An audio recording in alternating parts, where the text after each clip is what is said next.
నాకు సబ్స్క్రైబ్ చేయండి, మళ్ళా అడుగుతున్నా, నేను సిగ్గు లేకుండా అడుగుతున్నా, సబ్స్క్రైబ్ చేయండి చేయండి చేయండి. మన పార్టీ పేరు అయన్నొద్దు, పాయింట్కి రా. చెప్పాలా?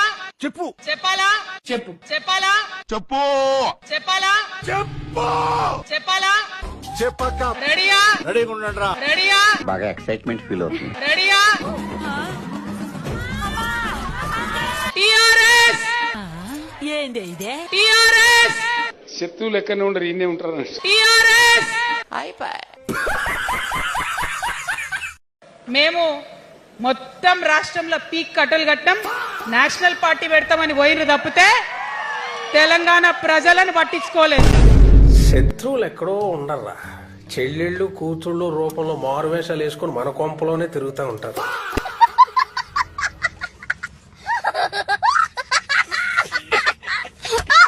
చిన్న కష్టం వచ్చిన ప్రజలకు ఆ సారు రారు, ఆ సారు రారు. రాడు సార్, మీరు హిందీలో పిలవండి, మలయాళంలో పిలవండి, తమిళంలో పిలవండి, రాడు సార్.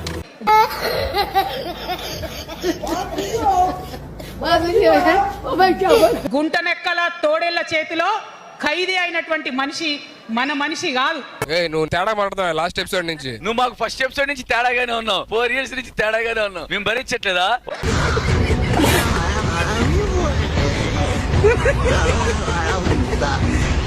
బాధతో, దుఃఖంతో, ఆవేదనతో చెప్తున్న మాట, సంతోషంతో చెప్తలేను ఈ మాట నేను. బాబు బాబు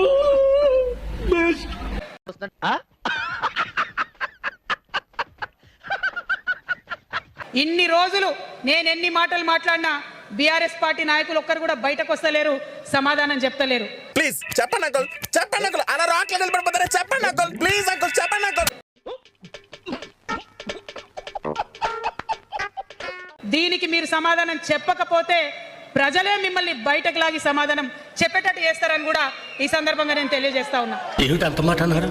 ఇవిగో చూడండి, నాలుగు మీద మచ్చలు, నా వాక్కు భరిస్తుంది. ఈ మధ్య రాజకీయ పరిణితి కోల్పోయి మాట్లాడుతూ ఉన్నారు.